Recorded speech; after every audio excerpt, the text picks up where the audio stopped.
मराठवाड्यातनं असे हजारो वारकरी देवाच्या गाडीनं पंढरपूरला दाखल व्हायचे. ही देवाची गाडी म्हणजेच बार्शी लाईट. नाव बार्शी पण मिरज ते लातूर असा हा नॅरो रेल्वे मार्ग. अगदी चालत जाणाऱ्या वाटसरूनही पकडावी एवढा तिचा वेग. कोळशावर चालणारे इंजिन आणि एकूण 7 लाकडी डबे. त्यात गळ्यात तुळशी माळ घातलेले, माऊलीचा अखंड जपनाम करणारे माळकरी. पण देवाच्या गाडीसाठी प्रयत्न मात्र एका इंग्लिश माणसाने केला होता. त्याचं नाव होतं एव्हरार्ड कॅलथॉर्प. ते साल होतं 1882चं. हा काळ भारतीय रेल्वेच्या विकासाचा काळ होता. इंग्रजांनी त्यांच्या फायद्यासाठी देशभर रेल्वे रुळाचं जाळं टाकायला सुरुवात केली. सुरुवातीला भूत म्हणून घाबरणारे भारतीय त्यानंतर मात्र सर्रास आगगाडीनं प्रवास करायला लागले. अनेक मोठी शहरं रेल्वेनं जोडली जात होती. या निमित्तानं कॅलथॉर्पचा पण भारताच्या कानाकोपऱ्यात प्रवास सुरू होता. या प्रवासादरम्यान भारतीयांची देवाप्रती असलेली ओढ त्याला दिसली. इथले लोक मुख्यतः देवदर्शनासाठी प्रवास करतात हे त्याच्या लक्षात आलं. यातूनच त्याच्या डोक्यात एक कल्पना घोळू लागली. 1886 साली कॅलथॉर्पनं पेनिन्सुला रेल्वेकडे रजेचा अर्ज केला. या रजेच्या काळात त्यानं 2 स्वतंत्र मार्ग शोधून काढले जिथं रेल्वेची गरज होती. यातला एक म्हणजे नाशिक. मोठं तीर्थक्षेत्र असलेल्या नाशिकला कुंभमेळा आणि इतर वेळी लाखो भाविक येत असतात. इथं ट्राम सुरू करायची आयडिया कॅलथॉर्पच्या डोक्यात आली. आणि दुसरा मार्ग म्हणजे मिरज ते लातूरला जोडणारा नॅरोगेज मार्ग आपल्या वारकऱ्यांसाठी. एकतर या मार्गावर मोठी शहरं नव्हती म्हणून इकडे रेल्वे येण्याची शक्यता नव्हती.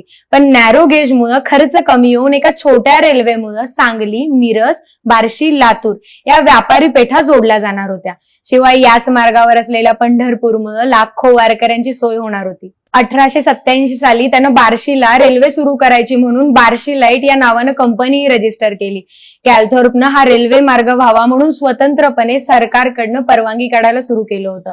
पण पेनिन्सुलानं त्याला शेवटची वॉर्निंग दिली की हे लष्कराच्या भाकऱ्या भाजायचं बंद करून सुट्टीवरनं परत या, नाहीतर थेट राजीनामा द्या. कॅलथॉर्पसाठी बार्शीची रेल्वे हे स्वप्न होतं.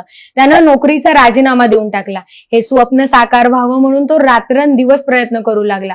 अगदी रेल्वेचे डबे कसे असावेत, त्याची चाकं कशी असावीत, रुळामधलं अंतर किती असावं या सगळ्याचा त्यानं अभ्यास केला. कॅलथॉर्पच्या स्पेसिफिकेशन प्रमाणे त्याला हवी तशी आगगाडी लीड्स फोर्स कंपनीनं बांधून दिली. इंग्लंड मधल्या लीड्स येथे गाडीची टेस्ट देखील झाली. कॅलथॉर्पनं बार्शी लाईटसाठी जे अभिनव प्रयोग केले त्याचं जगभरात कौतुक झालं. 1897 साली बार्शी लाईट सुरू झाली. सुरुवातीला बार्शी ते कुर्डुवाडी धावणारी ही रेल्वे काही वर्षातच म्हणजे 1927 पर्यंत लातूर ते मिरज या 325 किलोमीटरच्या मार्गावर पूर्ण शक्तीनं धावू लागली. 1915 साली पंढरपुरात रेल्वे स्थानक उभारण्यात आलं. त्या वर्षी खऱ्या अर्थानं बार्शी लाईटची ओळख देवाची गाडी अशी बनली. या दुष्काळी भागात रेल्वे सुरू करायचं स्वप्न ज्यानं पाहिलं तो कॅलथॉर्प नॅरोगेज रेल्वेचा उद्गाता म्हणून जगभरात रेल्वे जिनियस म्हणून ओळखला गेला. पुढे नवनवीन तंत्रज्ञान येत गेलं. भारतभरातल्या रेल्वे गाड्या आधुनिक होत गेल्या. मात्र जवळपास 90 वर्ष या देवाच्या गाडीनं विठू माऊलीच्या लेकरांची अव्या हातपाने सेवा केली. इतर गाड्यांच्या वेगाशी सामना करणं भाग होतं. करोडो वारकरी माऊलीचा जय जयकार करत टाळ अभंगाच्या सोबतीनं जिच्या अंगा खांद्यावरनं आले गेले त्या एका परंपरेला 2006 नंतर टप्प्याटप्प्यानं विराम देण्यात आला.